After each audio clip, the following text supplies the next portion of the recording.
Назарларыңызда сұхбат бағдарламасы. Бүгін біз ойын бизнесінің бір түрі лотерея қызметін, яғни ұтыс ойындары нарығын реттеу туралы сөз қозғаймыз. Студия қонағы мәжіліс депутаты Омархан Өксікбаев мырза. Омархан Нұртайұлы, студиямызға қош келдіңіз. Бұл енді ойын бизнесі қанша дегенмен кәсіпкерліктің бір түрі ғой. Бұл жерде енді миллиондаған, миллиардтаған қаржы айналып жатыр. Осы енді ойын бизнесі туралы заңның қай тұсын жетілдіру керек? Енді қазір жаңадан түскен заңды парламент қабырғасында жұмыс тобында талдау басталып жатыр. Дегенмен мен бірінші бұл заңның маңыздылығын және өзіндік әлеуметтік мәселелерге, жалпы экономиканың осы бір ұшында тұратын сала екенін айта кеткім келеді. Кішкене болса да мағлұмат ретінде әлемде осы эксперттердің бағалауынша осы лотерея бизнесінің төңірегінде 150-160 миллиард доллар жылына айналымда болады екен. Соның ішінде мынау ақш-тың өзінде 30 миллиард доллардың төңірегіндегі қаражат айналымда. Ал енді біздің Қазақстанға келетін болсақ, ол кейбір бағалауға қарағанда 10 миллиард теңгенің ғана аясында. Егер жылына америкалық азаматтар осы лотерея бизнесіне 500 долларға жуық қаражатын шығаратын болса, қалтасынан біздің Қазақстанда 2,5 доллар ғана жұмсалады екен. Енді осыншама айырмашылықтың өзі қаншама жатыр. Европалықтар 250 евродай қаражат жұмсайды екен. Ал енді осы қаражаттың көбісі сол мемлекеттерді, қазіргі сол дамыған лотерея бизнесі дамыған мемлекеттерде мемлекеттің тікелей бақылауыменен және ұйымдастыруымен өткізіледі.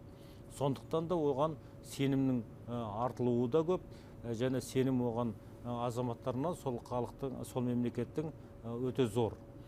Және сосын екінші жағынан ұтыс көлемі де өте көлемді, қомақты.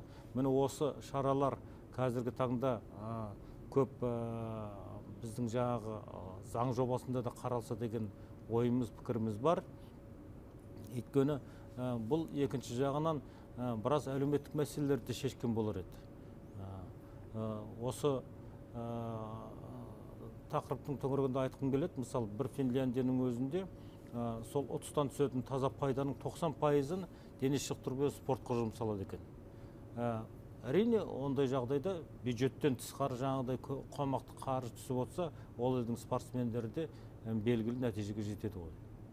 Енді осы заң жобасын әзірлеген спорт және мәдениет министрлігі осы заңда белгілеп қойған екен. Яғни лотерея билетін сатудан түскен қаржының 50%-ын ұтыс қорына аудару керек, ал 10%-ын әлеуметтік салаға бөліп отыруға міндеттейміз депті. Бұл енді осы келіп түскен заң жобасының аясында бірінші қаралып отырған дүние бюджетке де қаражаттың түсуін осы көздеп отырмыз. Мен айтқан болар едім, мүмкін ол 15% болса да артық болмас еді деп, себебі бұл бизнестің қазіргі таңда біз кішкене болса да осы әлеуметтік мәселеге бетбұрыс жасағанын қалаған болар едік. Өкінішке орай бүгінге дейін мемлекетіміз, өкіметіміз осы саланы көп бақылаудан жіберіп қойды. Көп мәселелердің барлығы бұл терең көлеңкеге кетіп қалған. Ал енді қазір соны жариялыққа шығару және соның түсімдерін мүмкіндігінше әлеуметтік мәселеге бетбұрыс жасау көзделіп отыр. Мен айтқан болар едім, бұл да осы біздің бюджетімізге қомақты қаржыны бетбұрыс жасауға мүмкіндік туғызады. Енді қазір елімізде 70-тен астам осындай лотерея бизнесімен айналысатын оператор бар екен. Олардың санын қысқартуды ұсынып жатыр екен. Ол оператор деуге болмайды, ол 70-тен астам лицензия алған ұйымдар бар. Ал енді нақты жұмыс істейтіні, оның кешегі министрдің айтысына қараған кезде 10 шақтысы ғана жұмыс істейді. Ал тікелей енді осы қазіргі таңдағы мынау үлкен тираждарды ұйымдастырып жүрген, соның 4-5-ақ көрінеді.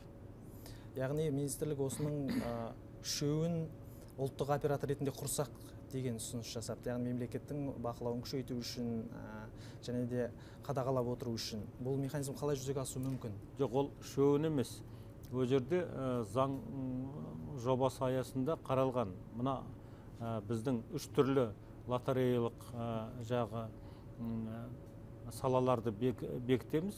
Сол 3 түрінің мынау лезде мгновенный лотерея, сосын жағы бумажный лотереямыз, жағы тиражбен шығатын, сосын аралас. Сол 3 түрінде операторларды мынау мемлекеттік сатып алу арқылы сияқты тендер арқылы таңдалынады, конкурс арқылы. Ал енді оған оператор ол үшеуде болуы мүмкін, ол екеуде болуы мүмкін. Себебі ол сол жағы заң жобасындағы қаралған талаптарға сәйкес келетін болса, олар қатысып, сол жағы неге конкурсқа түсіп, сол жерден оператор болуға қақылары бар. Енді бір айта кететін дүние бұл жерде, мынау сол операторлар бола алатындарға қойылған талаптар өте орасан зор болып отыр. Айта кететін дүние, мына солардың жарғылық капиталы кем дегенде 555 миллионнан кем болмау керек. Ал ол бүгінгі таңда біздің мына осы бизнес айналысып жүрген компаниялардың әрқайсының мүмкіндігі бар деп айта алмаймын. Сондықтан жерде де бір ойланарлық мәселелері бар. Кейде бір ойлап кетем, мен өзі осының өзі бір белгілі бір себептермен біреулерге бұрылып тұрған сияқты да күмәнім бар десем айта кеткім келеді. Сонда күмәнімді. Ал енді неге десеңіз, біз қазір анау 70 лицензия бергендер, олар өздері сол кезде заңды алаңда жұмыс жасап отырды. Оның 10 шақтысы жарайды, нақты жұмыс жасасын, қалғандары соның дайындық жолында жүрді ғой. Олар әжептәуір капиталдарын қазір сол лотерейлік бизнеске дайындап, жұмсап та үлгерді. Біраз мүмкін жаңағы техника нелерінде сатып алды. Алаңда дайындады жұмыс істейтін. Міне осы шығындардың барлығы қазір енді оларды өтелмей қалатын болып отыр. Біз сол алаңда жұмыс істеген адамдардың да мұң-мұқтаждарын ескеруіміз керек сияқты. Яғни өзіңіз айтқандай бұл жерде лоббилық кішкене болды ғой басымдық. Жоқ, қазір лобби бар деп айтылмаймын, бірақ мен айтып отырғаным жаңағы бір сол операторлардың талабын зорғыла тұрып, біз біреулерді шеттеп, ал енді жаңағы сол бар мүмкіндігі бар нелерге жол ашып отқан сияқтымыз деймін да. Омархан, жаңа өзіңіз сөзіңізді айтып өттіңіз, еліміздегі халықтың енді орташа есептеген кезде 500 теңгеден ғана жұмсайды деп. Бұл яғни сенімі аздау болып тұр ғой. Лотерея өткізетін ұйымдарға, олардың әлде ашық жұмыс істемей жатыр ма? Әрине, осы мен жаңа айтып кеттім ғой. Мемлекет кезінде осы заңды біз көп создық. 2007 жылдан бері қарай осы заң жобасы әзірленіп, әлі күнге дейін парламентке қарауына сол жағы тиісті деңгейіне алып келінбей жатыр. Себебі не былай бұрып кетеміз, не былай бұрып кетеміз, ақыр аяғында ортасын таппай, сол енді мына жаңадан бір жобаға келген сияқтымыз. Ал сол екі ортада бұл бизнестің төңірегінде біраз жағы өзінің төңірегін тауып, ортасын тауып, біраз адамдар осы жақта өздерінің нанын тауып жүр. Және екінші жағынан көптеген мемлекеттік бақылау болмағаннан кейін бұл көлеңкелі жағына бетбұрыс жасап кетті. Әсіресе бұның электронды түрі. Бұл электронды түрі дегенің осы қазір тағы да қаралып отыр жаңа заң жобасы аясында. Бұл өзі барып тұрған жаңағы ертең мынау ойын бизнесінің аясына кетіп қалатын дүние. Соныменен бұл лотереяның өзінің жаңағы тікелей лотерея деген түсінігінің өзіне нұқсан келтіретін себебі де болады деп ойлаймын. Өйткені анау электрондының өзінің жариялығы, өзіндегі ашықтығы кішкене болса да мынау жобадағы емес, бұрынғы қолданылып жүрген лотереяның өзінің ашықтығынан әлдеқайда төмен. Сол екі ортада мына халықтың сенімі азаяды.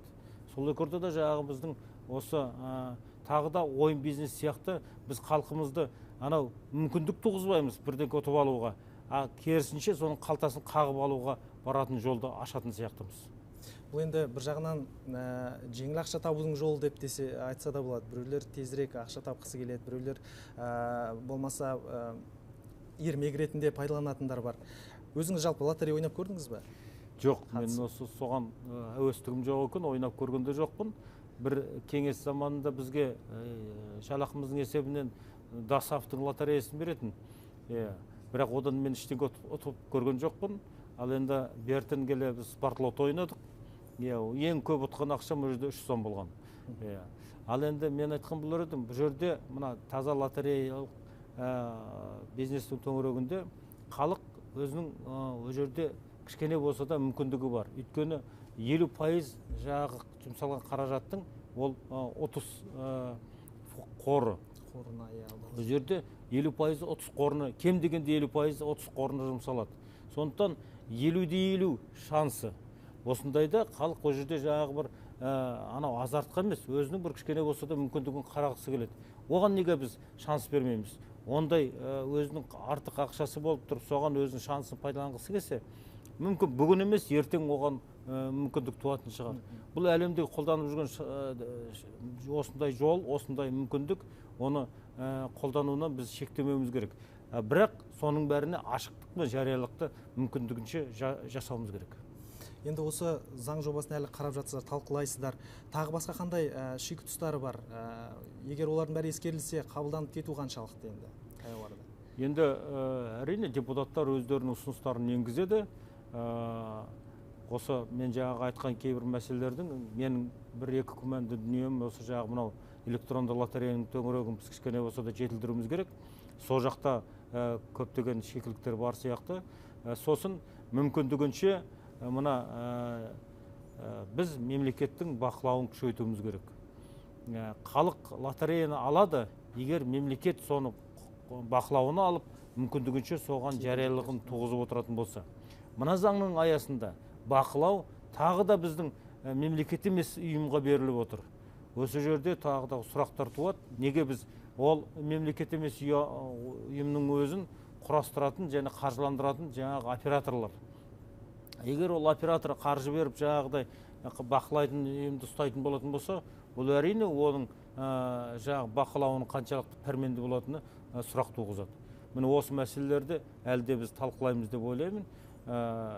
Біздің әріптестеріміз бұл мәселеде өте принциптік жағдайды ұстайды. Осы заң жобасын талқылау барысында өзіңіз жаңағы SMS викториналар туралы да пікіріңізді білдірдіңіз. Енді оларда қаншалықты ескерілуі мүмкін? Ол енді қазір екі талай дүние. Оны лотереяға да жатқызуға болмайды, не игорный бизнеске де жатқызуға болмайды, ана ойын бизнесіне де. Осы мен айтқам, осының бір жағына біз қармаймыз ба? Міне қазір ол ақысыз. Бір жағына қарасаңыз ақысыз. Но ақысыз болғанда мен тікелей қаражат төлемесем де, мен жауап беріп отырып, SMS жіберіп, сонда менің қаржы есеп шотымнан ақшаны олар алып отыр. Екінші жағынан ол жағы алдайды.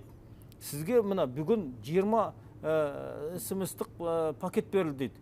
Ол қандай пакет? Тегін пакет пе, әлде ақылы пакет пе? Оны жазбайды. Мені халықты сөйтіп алдап арбап отыр.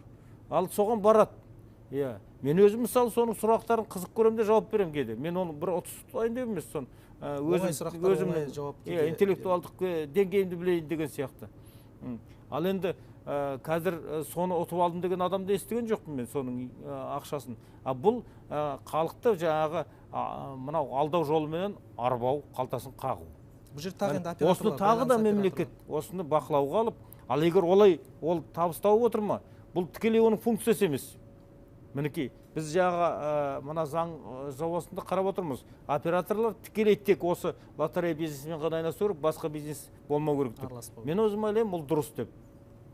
Ал енді мына қазір мобильді компанияларымыз, оның функциясы мынау байланыс жасау ғой. Онда неге ол ойын сауық ойластырады, неге өйтіп ол ақша табады? Оған біз онда шектеу жасауымыз керек. Осы мына заңның аясында қаралмаған, сосын мен сұрақ қойғам. Ал енді ол қай заңның аясында қаралу керек? Оған министр жауап бермеді. Омархан Тұтайұлы, сұхбатыңызға рахмет. Енді бұл сіздердің ұсыныстарыңыз, бүкіл сіздердің әріптестердің ұсыныстары заң жобасында ескеріледі деп ойлаймыз. Жұмыстарыңызға сәттілік тілейміз. Рахмет. Қымбатты көрермен, естеріңізге сала кетейін. Бүгін студиямызда мәжіліс депутаты Омархан Өксікбаев мырза қонақта болды. Назарларыңызға рахмет.